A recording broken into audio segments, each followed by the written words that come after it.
There are some things in life that are out of your control that you can't change and you got to live with. The choice that we have, though, is either to give up or keep on going. If you wake up tomorrow morning and blame your failure on someone or something else, you have no reason to change, do you? I want to ask you, what are you going to believe? Are you going to believe in yourself? Are you going to believe everybody else's judgment on you? Are you going to believe people when they say that you're a failure? No one really likes you, no one really cares about you. It's that son of a bitch's fault. Son of a gun! I did everything I could. But if you woke up in the morning and looked in the mirror and said, I am failing because of me, the decisions that I make, the energy I put in, I'm not passing the blame. If you look in the mirror tomorrow and say that, you will change. So sure enough, from poor to rich and from rich back to poor, what do you do now? What occurred to me was that even though my money was gone, I still had the skills. And the skills proved to be more valuable than the money. So I just simply went back to work, went back to the street, went back using the formula I had used in the first place to do well and made many times more what I did the first time. But I think that's the key. You just have to go back to work. You could be rich, man, but you cannot erase the work ethic part. There is no getting around. Ain't no elevator to the top. You got to take the stairs. The elevator don't go to the top, man. Not in the world of success. You got to take the stairs. Y'all got to start getting gritty, man. I hate it when I see young people wasting their time, wasting all this technology got. Just bull. Just sitting around in this world that's been created for you, that everything is instant.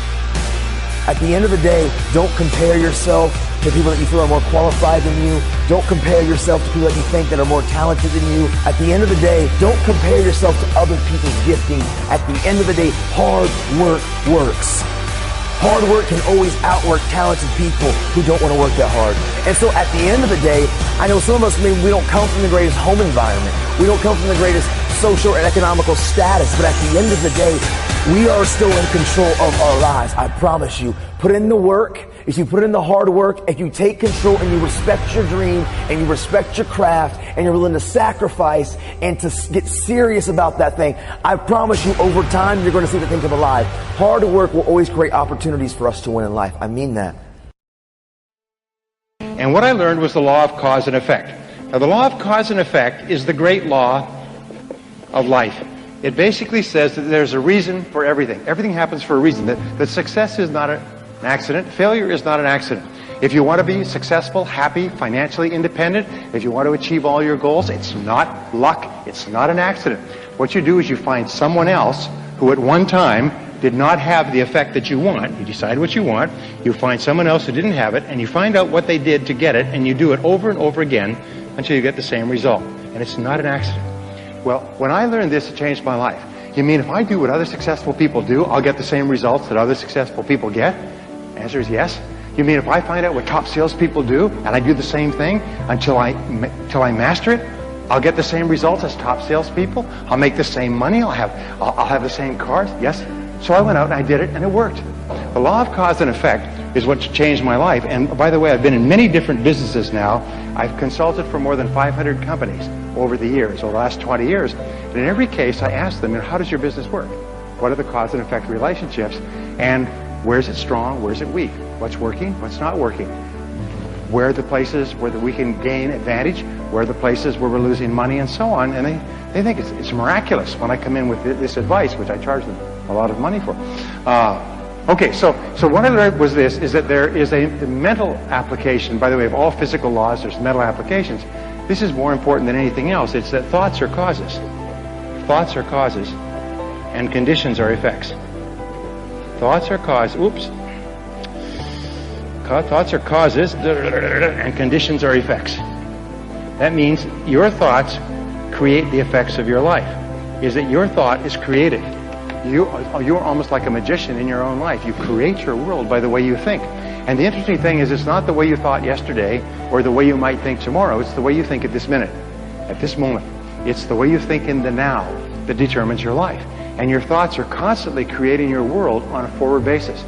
The wonderful thing about our society, a free society like Singapore, is that at any given time you can draw a line under the past and you can say, that was the past, but this is how I'm going to think in the future. And your whole life, just like turning the wheel of a car, goes in a different direction. If you change your thinking, you change your life. And when I learned this, you mean your outer world merely reflects your thoughts? Your outer world is merely an image of your inner world? Is that you keep attracting into your life people and circumstances in harmony with your thinking? Is that everything you have in your life you've created by the way you think? And that if you don't like anything, you can change the way you think and attract something different? Yes, all of that's possible. And once you learn that, you realize there's only one thing in the universe over which you have complete control. What is that? You only control one thing in the world. What is it? You can control your thinking. You can't control other things. You can't control the traffic, and you certainly can't control the weather, but you can control your thinking. And that's enough, because if you will control your thinking, you control the whole world. Singapore is a tribute to human thinking. Singapore is merely an external expression of the very best thinking that has gone into building this country. This country is based on mind power. It's the most amazing thing. Look at these beautiful hotels and convention centers and office buildings. I mean, these are mental. These were mental before they were physical. Are you with me so far? It's really important to understand that. It's kind of an overwhelming thought. I had a hard time with it when I was in my early 20s. You mean my life, which was not that great, has been created by myself? Yes, it's been created by myself. So I said, well, then I'm going to start to get my thinking in harmony with what I want, rather than keep thinking the old crummy thoughts. All right, so thoughts are causes, conditions are effects. Now what this means, and it brings us to the great law, which is the foundation of all religion and all philosophy, is that you become what you think about most of the time. You become what you think about most of the time. This is the underlying principle of all religions, all philosophy, all psychology, all success, all metaphysics. Everything is you become what you think about most of the time. So the question is, what do you think about most of the time? By the way, this law is always true, except there are a couple of exceptions. If there weren't exceptions, then every young man would turn into a young woman by the age of 20. But nonetheless, you do become what you think about most of the time. Now, one of my subjects when I was poor is I began to study self-made millionaires. Self-made millionaires are people who start with zero and within one working lifetime pass the $1 million mark. But here's the point, is I studied self-made millionaires. These are people who started with nothing. They started with no money and maybe limited education. Sometimes they were brand new immigrants. Sometimes they couldn't speak the language, and they made more than $1 million. So tens of thousands of them have been studied over the years to find out what they do differently. And wouldn't that be a good thing to know, by the way? Say yes. I mean, if you want to be a self-made millionaire, I can promise you this. If you don't know how they think, you can't make it. In other words, if you want to go somewhere but you don't have a map, you can't get there. So I began to study them, and I found, what do you think self-made millionaires think about most of the time? They think about becoming financially independent. Because financial independence to them is very important. They want to reach the point where they don't have to worry about money. After that, they will spend. What do you think poor people think about all the time? They think about how little money they have and think about spending everything they have. And everything they can borrow or put on credit cards. So self-made millionaires are always thinking in terms of financial independence.